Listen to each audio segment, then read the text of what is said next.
Hello everyone, welcome back to my channel Literature and Literature.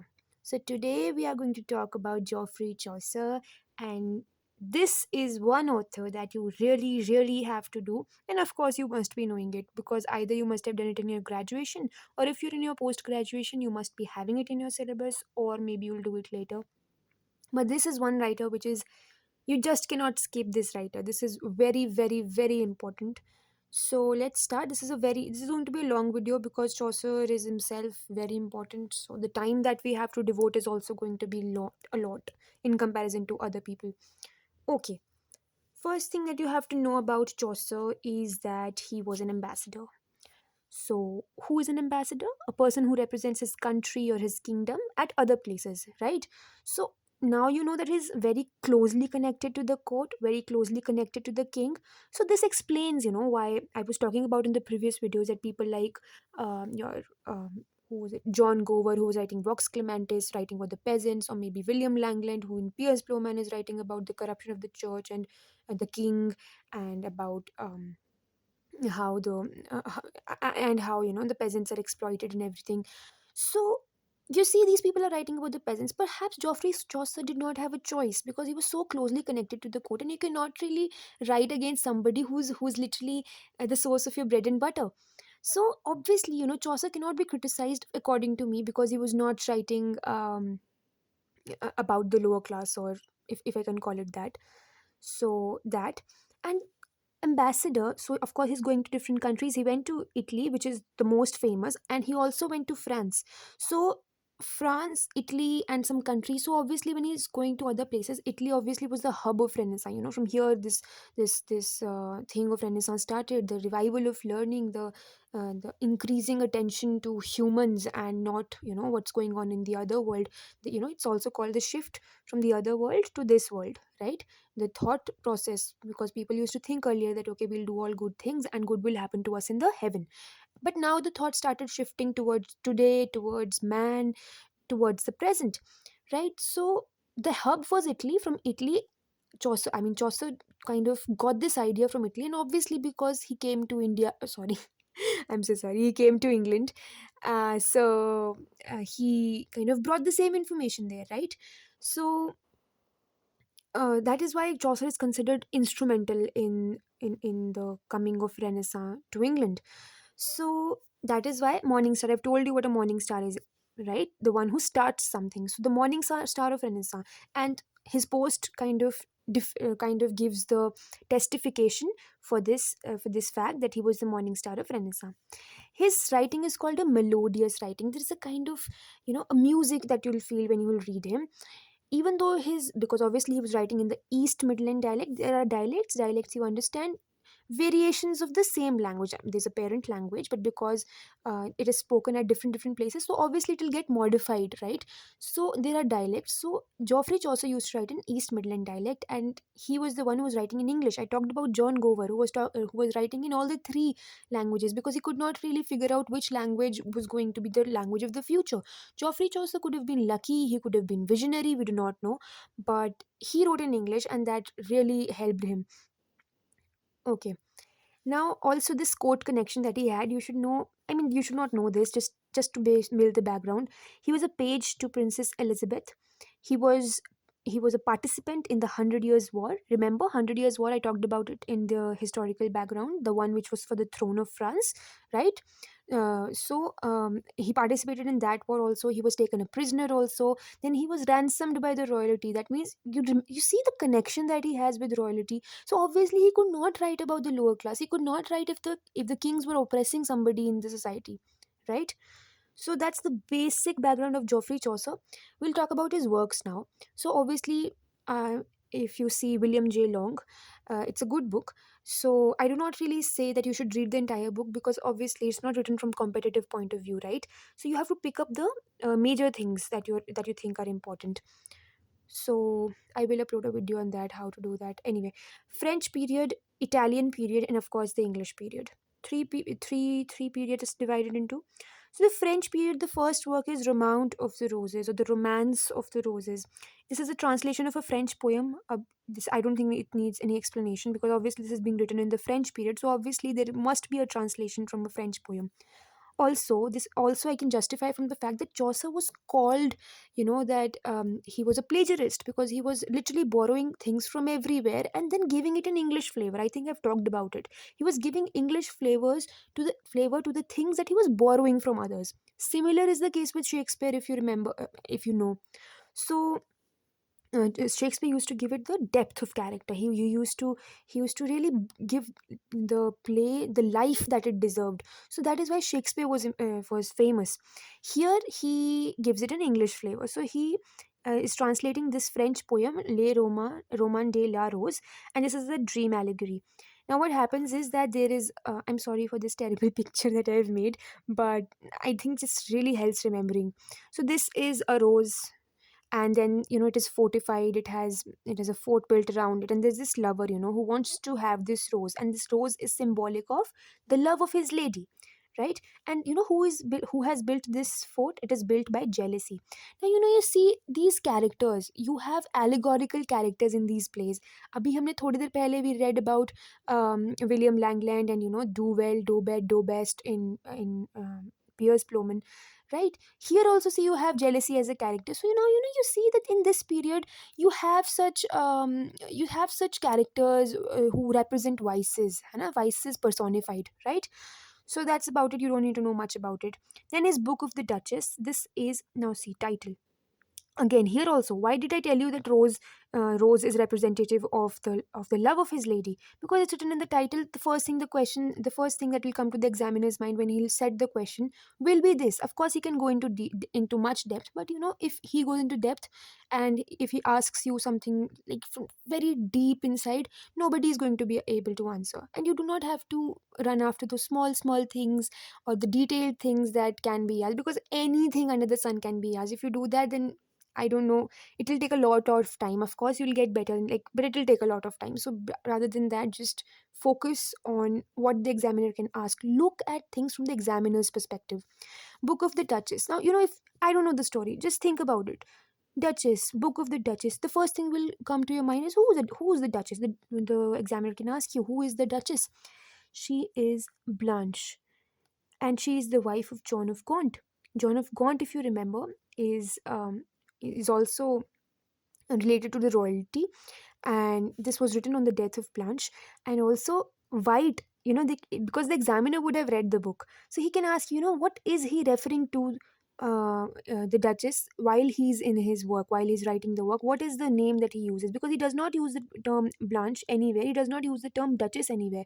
He uses this term White, and wife White is in this work is the Duchess, right? Both of them are poems. You will have verse only in this point of at this point of time, because of course I told you that prose will come in much later. The Parliament of Fowls. Of course, now the title is suggesting that this cannot be a real thing, right? It is most probably going to be a dream vision. So, and it is inspired from Dante's Divine Comedy. Okay, I think I need to tell you about Divine Comedy right now, because you would otherwise not understand how is it inspired and everything, right? Um, just have a basic idea, because when you do Italian literature, then you will do it in detail. The Divine Comedy, it is an important text. I'll just give you a basic plot line. So what happens here is that Dante is led by Virgil, the writer of Eclogues, the writer of Aeneid, right? So he is the one who's leading Dante in hell, in heaven, and in this one, not in heaven, sorry, in hell, in on the earth, and then finally. This one Dante goes to heaven also, but there Virgil is not leading him. You don't need to know this right now, but what I mean is that it is Virgil who's leading him through certain places, right? Similarly, here you have this character Scipio Africanus. He's a character from Cicero's Dream of Scipio. Don't really have to remember this, but just a basic idea. So Scipio Africanus is leading the narrator to a place where nature. Now, nature, I'm writing it in with a capital N, right? So, capital N means this is a character. So, nature is gathering the birds. It's almost like a parliamentary sitting where these birds have to choose their partners, right? So, I have written it here. So now see, the birds are choosing their partners, and Chaucer is writing it to celebrate what? Richard II's marriage to Anne of Bohemia. Now, you see here that this is written for Richard too. This is written for Blanche, on the death of Blanche, the wife of John of Gaunt. You're seeing the connection to the royalty. Chaucer is writing for royalty, right? And I think I've explained enough as to why. So again, I come here, Parliament of Fowls पे. This you really don't need to remember. I mean, of course you can, but मैंने आपको बताया, आप याद जब करेंगे, आप पहला काम क्या करेंगे, आप ये याद करेंगे, ये आपके मेजर हेड, जो आपकी हेडिंग्स हैं, उसके बाद you will go into the details, right? उसके बाद अब जैसे इसमें अगर मैं बताऊं आपको, पार्लियामेंट ऑफ फाउल्स में ये जानने से ज़्यादा कि इसमें हुआ क्या है, ये इंपॉर्टेंट है कि ये किस लिए लिखा गया था, क्योंकि चौसर का रॉयल कनेक्शन था, and the teacher would want you to know that this is written because Richard II or Anne of Bohemia got married, and they are obviously royalty के बारे में लिख रहे हैं Chaucer, right? Then comes the Italian period, of course, the time he went to Italy and everything. You don't really need to know what happened in his life at this point of time, but you definitely need to know what works he wrote in this time. So Troilus and Cresside, or Troilus and Cresside, whatever you want to call it. The source is Il Filostrato by Boccaccio. Now, why have I written it here? Why is it important? Italian period है, आपको पता भी होना चाहिए कि Italian period है तो क्या मतलब। Boccaccio was an Italian writer, right? अच्छा, अब आप बोलेंगे यहाँ दांते भी तो इटालियन राइटर हैं। आपको पता है, तो जो ये है ना, आपका डिवीजन है, ये वो नहीं है, एकदम डिस्क्रीट नहीं हो सकता ना, क्योंकि मतलब he might have written it somewhere in the middle, so I just included it here. But you can say that you can say that it can be included in the Italian period as well. ये question नहीं आएगा कि कौन सा French period में था, कौन सा Italian period में था. This is just for the sake of understanding, right? So Italian period में Troilus and Cresside, Il Filostrato से ये inspired है by Boccaccio. Boccaccio का एक बहुत famous work है Decameron, उसकी story भी बताऊंगी थोड़ी देर में, because I think it is important so that you understand what's going on, right? So you know the setting is what? The siege of Troy. The siege of Troy, when obviously the Greeks and the Trojans, the war that happened, and Troilus and Cressida are like the characters in it. This work is dedicated to John Gower. If you remember, I said in one of my videos that John Gower is called as Moral Gower in in Chaucer's Troilus and Cressida for his work Vox Clementis, right? So this work is dedicated to John Gower. If you just remember that fact, you don't really have to remember this, because you will automatically be able to guess that because he's calling him Moral Gower in that work, perhaps he could have dedicated it to John Gower, and that is true. This work is written in rhyme royale and your pentameters and everything. I will discuss them in a separate video, but for now you do the research work and check what royale is, and maybe you can, I mean, just search it. Do not memorize anything if you do not understand it. You won't remember. You trust me, you won't remember if it's either not logically remembered, or you haven't really made a funny story or something, right? Okay. um Whatever written. Yes. Okay. So मैंने क्या लिखा है यार ये? Never mind. So he's also praised in this work. Troilus and Cressida is praised in the Defense of Poesy by Sidney. This is important for you to remember. So Philip Sidney, we'll talk about him, then you will know what he was talking about. This is important. So he was praised. This work was praised in the Defense of Poesy by Sidney, and Troilus. What's the story? So Troilus did not believe in love, and and because this angered the god of love, that how can he not fall in love. So what he does is he arrows him. He shoots him with an arrow, and obviously then Troilus falls in love with Cresside, and a lot of things go on, and Cresside can't really be with Troilus, and she says that I will come back to you, let me go for now. So she goes back to her house, which is the Greek side, right? Troilus is from the Trojan side and Cresside is from the Greek side. So Cresside says, let me go and I will come back in after some time, I'll surely come. But Cresside ends up betraying him. She falls in love with Diomed, and Troilus is shattered. And of course, Troilus will, after all, he fights the war, he dies also.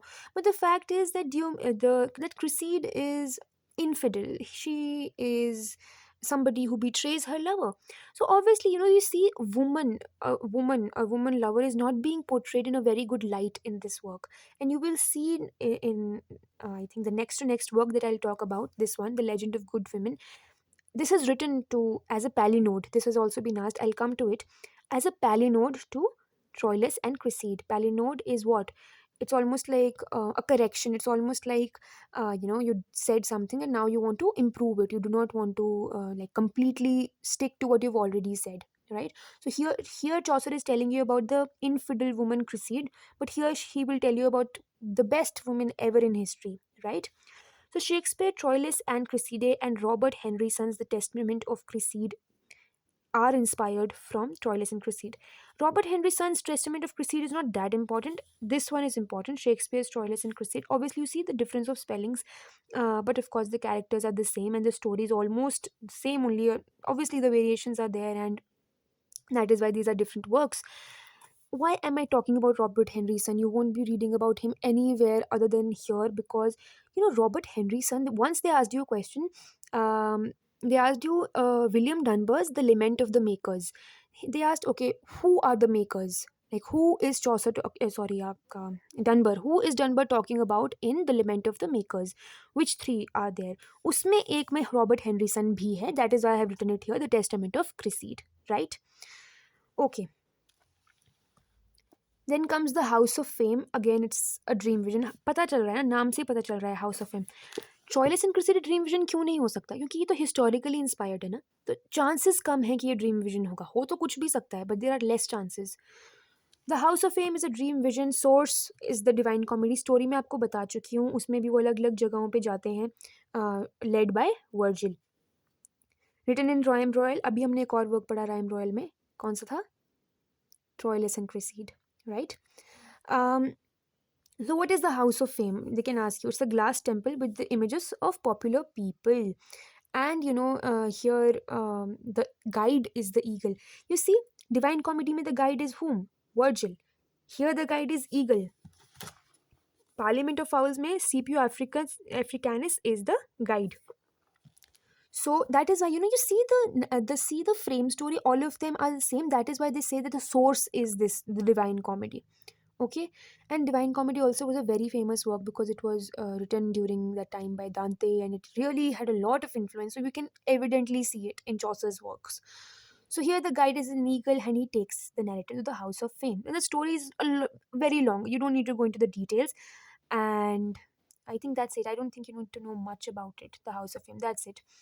The Legend of Good Women. Now he will talk about the women who have been very good, who have been remarkable, and this work is written in heroic couplets. This is important, and this is the first English poem to use heroic couplets. That is why this becomes even more important for you to know that it is in the Legend of Good Women that Chaucer uses heroic couplet, right?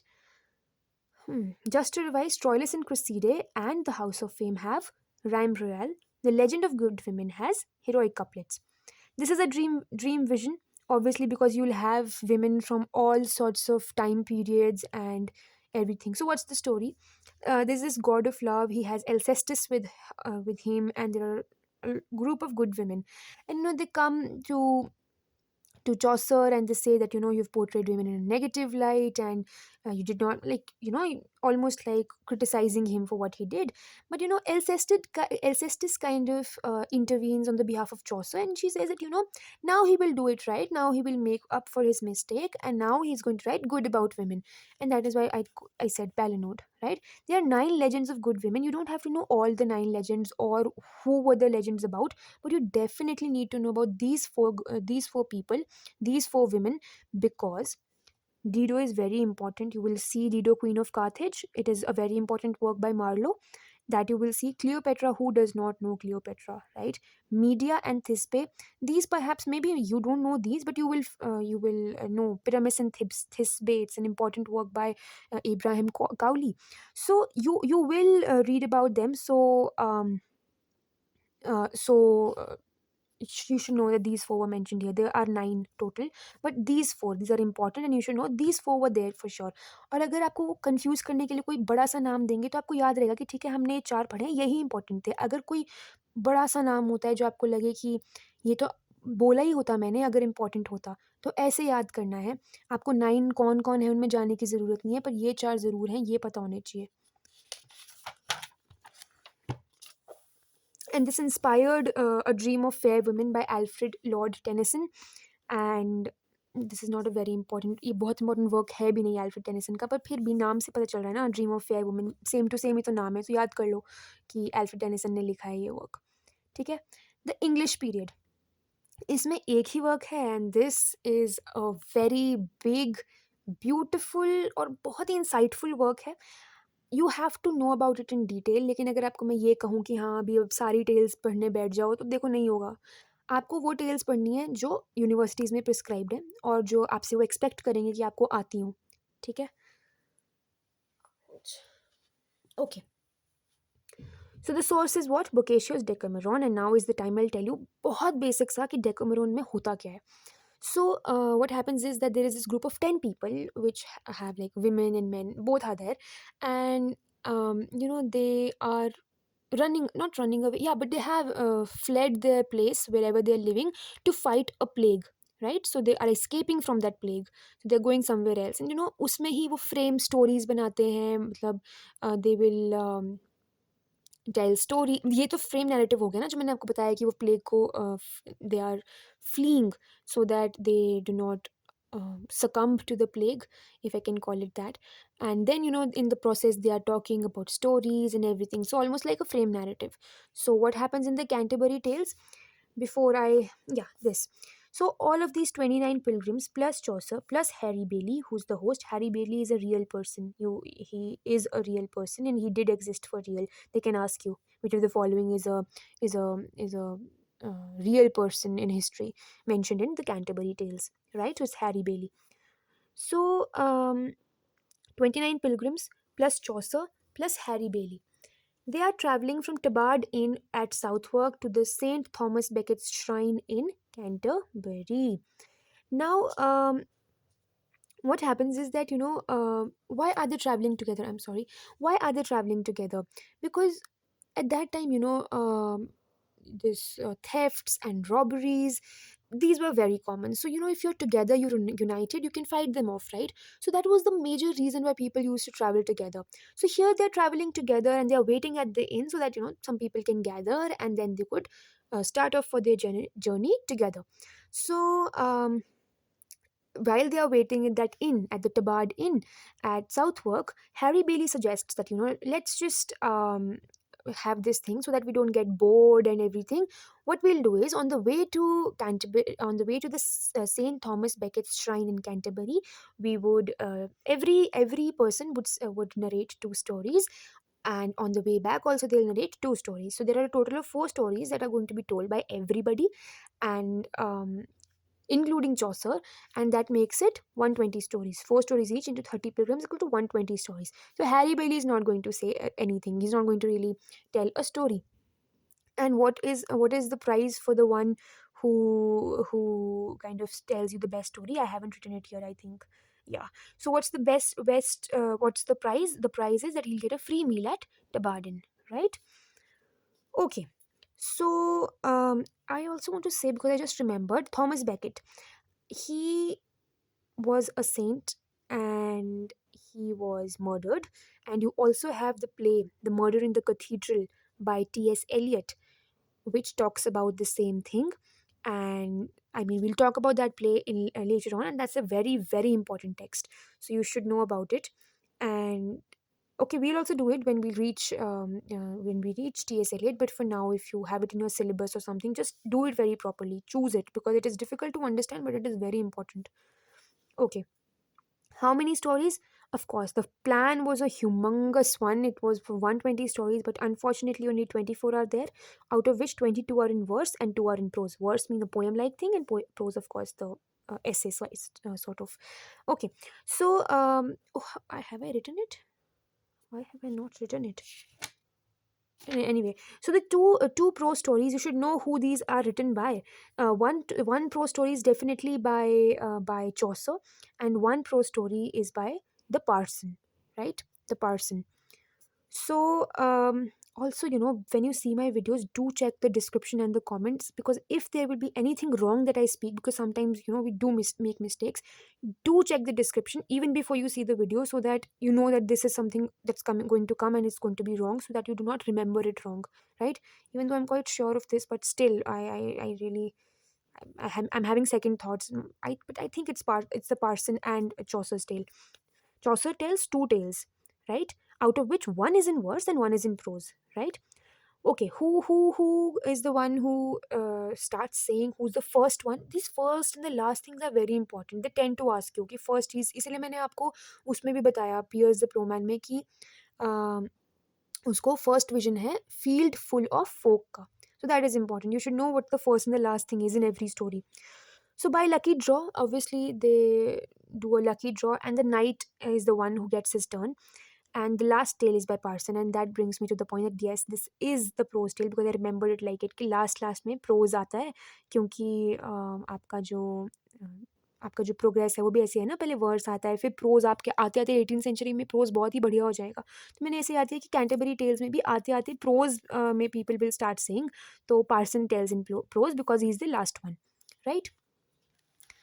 Opening line very very very famous and very important, even though I think this will not be आज, क्योंकि बहुत पूछी जा चुकी है state SETs में, NET में, but still you have to know it because everybody knows it. And April, the month, you need to remember. Just to revise, which month was Piers the Plowman set in? It was set in May on the Malvern Hills. से याद रखो, Malvern Hills में. इसमें क्या है? April. April is the sweetest month of the year. ठीक है, April is the spring. Obviously, it can be the sweetest month of the year. In T.S. Eliot's Wasteland, he says April is the cruelest month of the year. Modernism में तो ये basic है ना. I'm sorry, I'm digressing a little, but I need you to know this. Modernism में क्या होता है, आपके जो सिम्बल्स हैं जो ट्रेडिशनल हैं, लाइक अगर अप्रैल, अगर मान लीजिए if it's a white thing, white what it symbolizes peace usually, but moderns will do something to white that it will become something that is violent. They tend to play with symbols. They tend to not use symbols in their conventional meaning. They try to change the meaning of the symbols, right? So here he says April is the cruelest month of the year. And for Canterbury Tales, Dryden, he said, here is God's plenty, obviously. And this is in Fables, Ancient and Modern. This is important. You should know that Dryden's Fables, Ancient and Modern has this line, here is God's plenty. Because this line has been asked quite a few times, and there is very less chance that they'll ask you again. But they can ask you, which work of Dryden has this line in it, here is God's plenty. And it is Fables, Ancient and Modern, right? Dryden also says, he seems to be very appreciative of the Canterbury Tales, and he says, the the characters are so lively. Um, they are almost like as if Dryden has had his food with them, as if he sat with them in that Tabard inn and listened to them. They're that kind. The portrayal of the characters is such, right? Okay. Now comes the tale time. I mean, what all the tales are.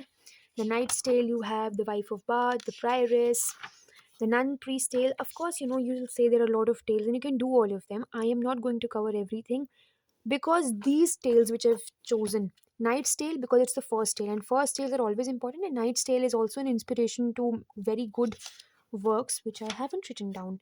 I'll tell you, Shakespeare's play, the two noble kinsmen, वो इससे ही inspired है. I am sorry I haven't written it down, but वो इससे inspired है. And you should know क्योंकि that is a famous work of Shakespeare, and of course not as famous as Hamlet and Othello and all of them, but a famous play. So you should know that that was derived from two places, Boccacio's Tessida, जिससे Knight's Tale is also inspired, and from the Knight's Tale itself, obviously. So I was saying that I'm going to do only these tales because Knight's Tale is the first one. Wife of Bath's Tale is prescribed literally everywhere, and she's also very important in the sense it has been asked in UGC quite. Wife of Bath has been asked quite a few times. Prioress Tale has been asked in detail, so you have to know even more detail about it. And the nun priest tale has also been asked, but that was a very general level question, but still you should know about it because they've asked you, right? Then we will go to the characters and what they were like. And I will tell you, because I've written too many characters, I will tell you that which ones you have to remember and which ones you do not have to remember, because not all of them are important. And the more you will try to memorize, the more you're going to forget. So remember as less as you can, but remember it as well as you can, right? Let's start with the Knight's Tale quickly. Source, I said Boccacio's Tessida. Okay, I'll tell you why. I'll just quickly tell you the story of Tessida. So what happens is that there is this, again the same story. There are two people who are in love with the same girl. This is the same story of Tessida. Here also you will see Arcite and Palamon both love Emily, but who gets married? Palamon. But you know how they decide? They fight. They fight with each other. I've drawn this symbol. They fight with each other, and Arcite is the one who emerges victorious, right? He's the one who emerges victorious, but as destiny would have it, Arcite wins only to die in an earthquake.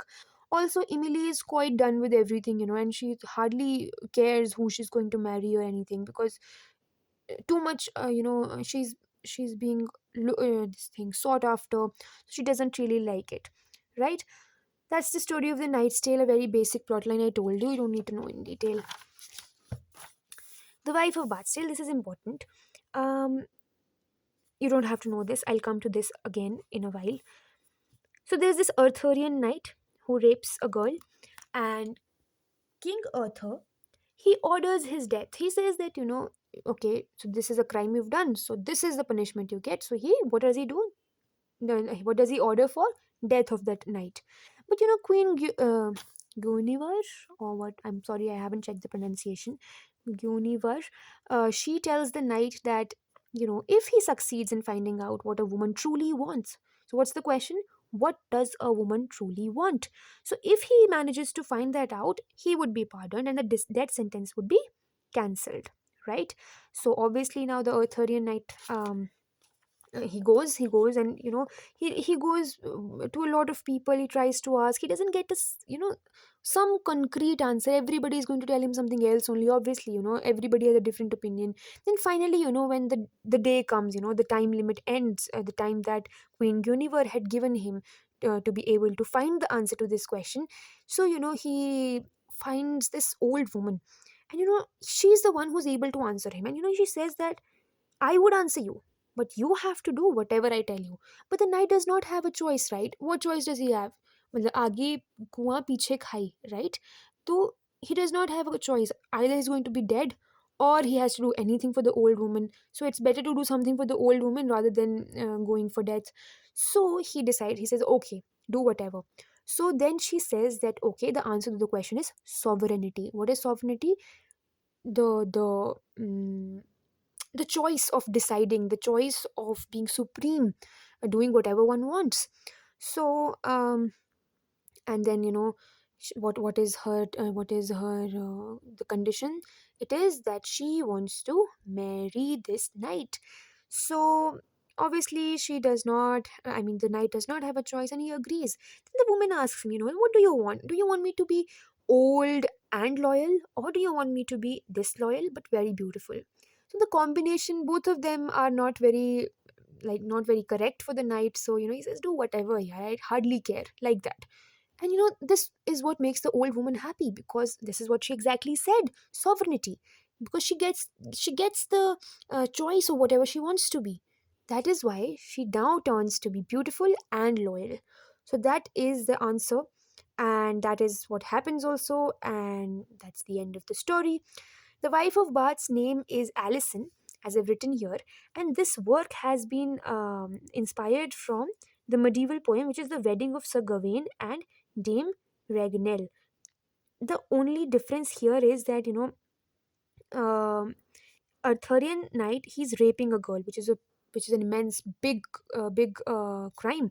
Here there is just some sort of a land issue, and he's not able to really. Uh, he's not really able to, he does some mistake in that land problem. So that's not a very big problem. The problem here is very big. So the problem has been deferred, the story is almost the same, right? You don't have to remember, you just need to remember that this was inspired from a medieval poem. Why am I telling you that this was inspired, this was see the degree of similarity. Look, the same story, literally the same story is there in Chesida and Boccacio's Decameron, the same frame story that people are fleeing the plague, and then they start narrating stories. So you see, when critics say that Chaucer was not original, when they say that he did get inspired from places and gave the English flavor to it, they are right. You can see it. Almost there's so many tales being inspired from so many places, so many works that have been already written, right? So that's the wife. So the wife of Bath's tale. Then comes the prioress's tale. The prioress's tale is set in Asia, and why am I telling you that it is set in Asia? Because um, the setting here becomes important because prioress's tale has been asked in depth. So if they can ask you things in depth about prioress's tale, they're going to ask you about the setting too. Because whenever you talk about a certain text coming in depth, setting becomes one of the first things that they can ask you, right? So whenever something you feel is important, you should know its setting. The setting is Asia. Also, it is important because, of course, Chaucer was an Englishman and he's setting one of his works in Asia. What's the story? There's this Christian town where there's this small what is it called, a small place where this Jews lives, where the Jews lives. क्या बोल रही हूँ मैं? The Jews live, and this Christian boy, he learns this hymn, O Alma Redemptoris, O Alma Redemptoris, whenever he goes to his school. So his school, you see, this is the school, this is the Christian boy, and he's going from his house, and this is the place where the Jews live, right? So on the way, he keeps singing, and obviously these people will hear it. And Satan is the one who will say bad things about the child and to the Jews, so that they are instigated to do something. And the Jews hire a murderer, and the murderer slits the child's throat, right? So before I go ahead in the story, what happens, I have to tell you that Alma Redemptoris or Alma Redemptoris Mater, which means loving mother of a redeemer, loving mother of a redeemer. Who is the redeemer? Christ. Who is his mother? Mary. So who is being referred to in the title of this song? Mother Mary, right? So yeah, so the Jews hire a murderer, and the murderer slits the child's throat. And the mother comes looking for her child. She's asking everybody, but nobody knows. And even if they know, they're not going to tell. But she she finds the place where her child is, and she sees that he's still singing, "O Alma Redemptoris," even though he's dead. He's still singing because Virgin Mary, she put a pearl on his tongue, right? And till the time the pearl is there on his tongue, he will be able to sing, right? That's I think, yeah. So that happens, and the head of the city orders the locking up of the Jews. Um, this is why this text, is sometimes said that it is anti-Jews. There's a word we use for it. I'm not going to say it because I'm not sure, but it's something related to Semitism. Semitism. I am going to write it down in the comment section. Check it. I'll write it down there. I'm not sure what it is called. I'll just put a dash here so that I remember. Okay, and the tomb is erected for this child, and this is important in the sense that this has been inspired from a real person who was killed by the Jews, even though it's said that he was falsely killed by the Jews. Falsely, it's said that they were killed by the Jews. He was not really killed by the Jews. That's what it is said. But there is a reference of little Saint Hugh of Lincoln, right? You should know about this, right? That's about the prioress's tale. Then comes the nun priest's tale. This is the fox. This is Chanticleer. Of course, he's a cock and he has a lot of wives, hens. So, Pertolot is his favorite wife, and there are six other wives, right? So, Chanticleer dreams of an orange beast. Obviously, orange is fox, right? So, he dreams of a fox, and he tells Pertolot that, I saw this thing, and he's almost scared. But particular says that no, no, no, you are saying it because you perhaps are suffering from some disease, some physical ailment, and that is kind of making you think the way you are thinking. Then Chanticleer tries to tell her that there are many famous people who have gotten dreams and they were actually killed. So he's quite afraid of what might follow. Of course, the day comes. The fox is kind of praising Chanticleer, singing, and she's like, "Wow, you're praising so you're singing so beautiful." And what happens when you are in pride, and the cock kind of he stretches his neck, and he closes his eyes in pride, and that is when the fox chooses to just takes advantage of the situation about the vulnerability of this Chanticleer, and the fox holds him by his neck and takes him. And there are people who come, people, of course, the widow, who's the owner of Chanticleer. She comes to looking for him. She starts chasing the fox, and then follow her daughters and other some dogs and everybody. All of them come, and they are trying to chase the fox. And Chanticleer tells the fox that what, look back and tell them that see what I've achieved. I just took Chanticleer under your eyes, under your nose. But I don't know if that's a phrase in English. मतलब नाक के नीचे से ले गए और um and com- the fox is like, okay, he also who does not like to be be praised. So the fox kind of opens his mouth and wants to say something about whatever he did, but that is the moment. This time Chanticleer takes the advantage and runs away. He runs away. And then, of course, the fox tries to lure him again, but this time Chanticleer knows what's the right thing to do, and that is how the nun priest tale end. What you have to know is that this is a beast fable. What, and this has been asked, that it is a beast fable. Beast fable where animals have they can talk and they can just talk like humans, and the story revolves around that, right? Okay. Robert Henryson has used the same idea in Tale of Sir Chanticleer and the Fox. So you see, Henryson, I talked about another work of Henryson, Troilus and Cresside. He wrote another work, no, sorry, The Testament of Cresside, right? So Robert Henryson wrote that also. Now he's writing by inspiring from this nun priest tale. He's writing Sir Tale of Sir Chanticleer and the Fox. You don't have to remember this work, but you need to understand that, see, Henryson also is taking inspiration from Chaucer. That is why he is a Chaucerian. We will talk about them in later, Scottish Chaucerians and English Chaucerians. But people who took inspiration from Chaucer, right? They were Chaucerians. Robert Henryson being one of them, right? Okay, I have still some characters left and their descriptions. Uh, just a minute. So now come the characters and the descriptions. Now there are a lot of characters: the knight, the prioress, and monk, and friar, and who? Okay, merchant, clerk, man of laws. All of them, lot of them. You have to know which one's important and which ones you do not have to do. Okay, okay. So the narrative perspective. This has been asked in previous years' questions.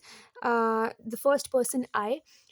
You would have known it if you have done even one of the works, or any one part of it, because that's usually prescribed. Chaucer is usually done in the universities and the colleges, so you would know about it.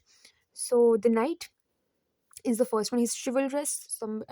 He has won almost all the battles. I think all, not almost all the battles. He's brave, but he's still very humble. Very down to earth. He wears very simple clothing. He has just one servant, who's the yeoman, and he has his son, the squire, who is almost all the opposite of the knight. The squire is he's wearing a tunic and has flowers on it.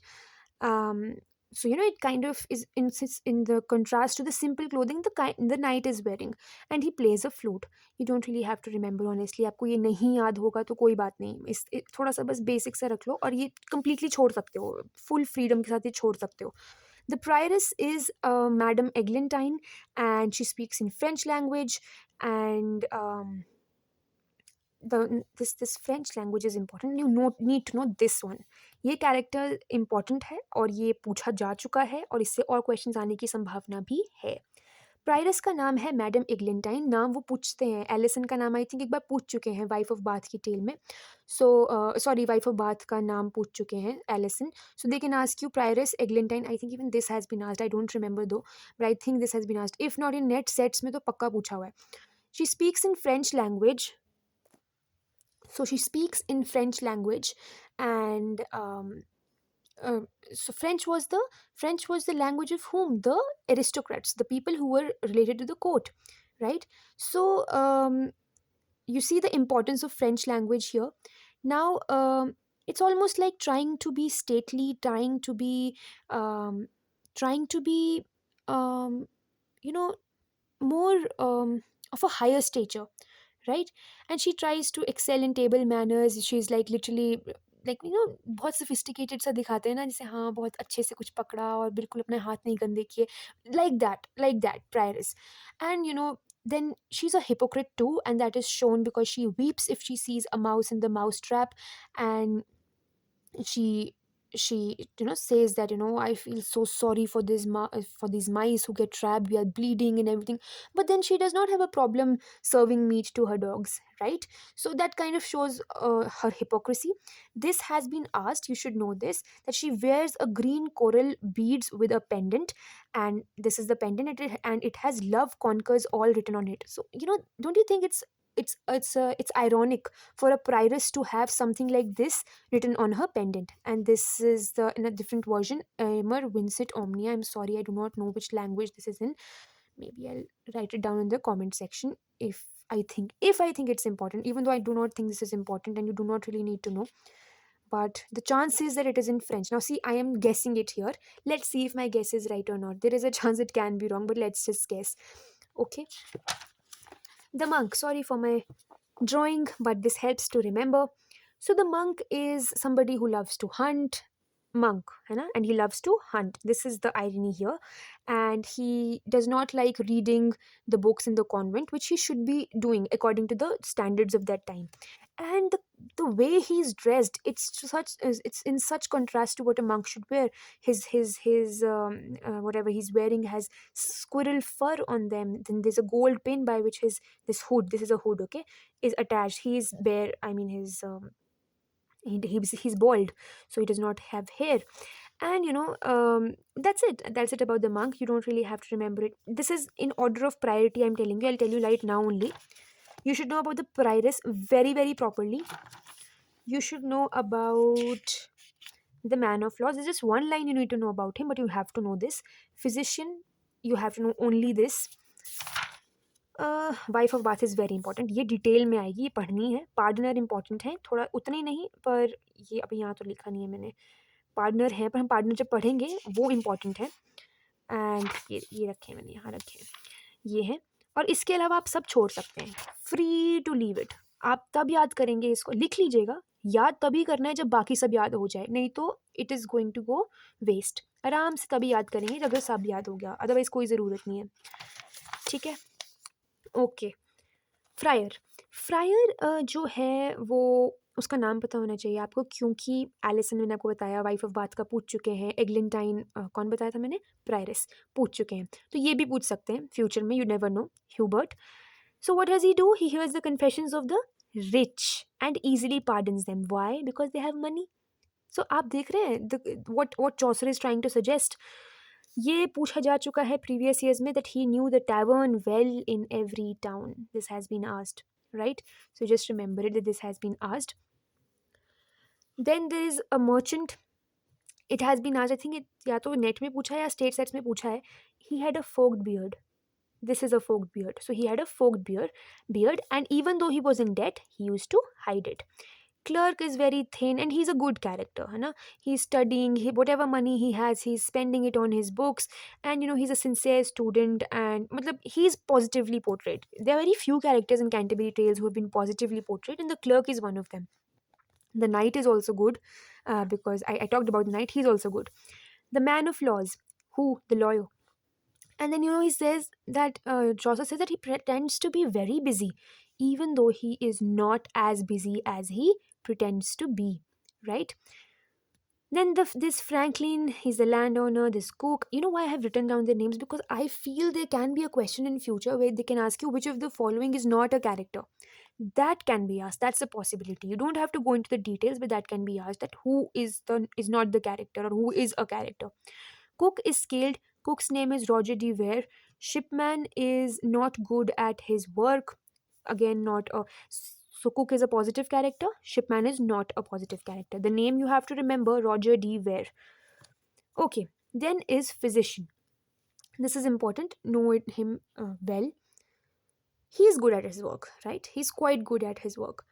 But gold, which is money, that is the best medicine. इसका coat पूछा जा चुका है, उसका मतलब paraphrasing जैसा लिखा है मैंने, ये प्रीवियस ईयर में आ चुका है. So according to him, the best medicine is gold, and that is why he loves it. How? He will extract money from the people for the kind of service he's delivering them, right? So physician is important. You should know about him. Then his wife of Bath, Alison, I already told you. Her stockings are red. This is important because red is a symbol of lust, at least as it was used then. And she has had 5 husbands, and she defends herself that God said that humans have to increase their population, so that is why her having 5 husbands should not be questioned. Then she talks about Abraham, she talks about Jacob, and she talks about Solomon, and she says that all of them had multiple wives, so why not me? So if you do not know who these people are, let it be, it's okay, we'll do it later. Abraham, Jacob, just remember that these are some famous people from the Christian mythology, right? And then is the partner. You have to know that the partner interrupts her because he's planning to marry soon, and when he sees the kind of behavior the wife of Bath has and how she wants to control her husbands, the partner feels not very comfortable, right? So you have to know that partner interrupts here because the wife of Bath's tale is very very sorry, the wife of Bath's prologue is very important, and also partner himself is important. So you should know that he's the one who's planning to marry soon, and he interrupts the wife of Bath. And maybe you don't know, do not need to know what he tells her, but you need to know that he interrupts her. Then she's deaf. And why is she deaf? Because she lost her hearing a little bit because her last husband hit her when she tore off some pages from a book about women's misbehavior towards their husband, obviously because it was directed at her, because her husband might have possibly bought the book for the wife of Bath, right, for Alison. She's also called Madam Gossip. I just remember. That's not important though, but just in case. So then is Parson. He's devoted to his purpose. Another positive character. Then is Plowman, and he truly, truly reveres God. Reveres matlab respect God, and only has love towards his fellow humans. So he's a nice man, and obviously he's a plowman. He's good at everything. So obviously we can think that he's going to be dedicated towards his plowing and everything. These two are brothers, or then both of them are the same. Both of them are good. Parson also and Plowman also. Then comes Miller. He's not honest. His head and beard are red colored. Manciple, he dupes the lawyers. Manciple is somebody who works under the lawyers and he's capable of duping them. And Reeve is richer than his lords and he can dupe his auditors. So you see, everybody is duping somebody or the other. And summoner is somebody who has a red face. This has been asked, who has a blistered face or something. So he has a red face and it is sewed, and it is because of a disease. Now because they have asked you already that he has a blistered face, they can ask you why he had a blistered face.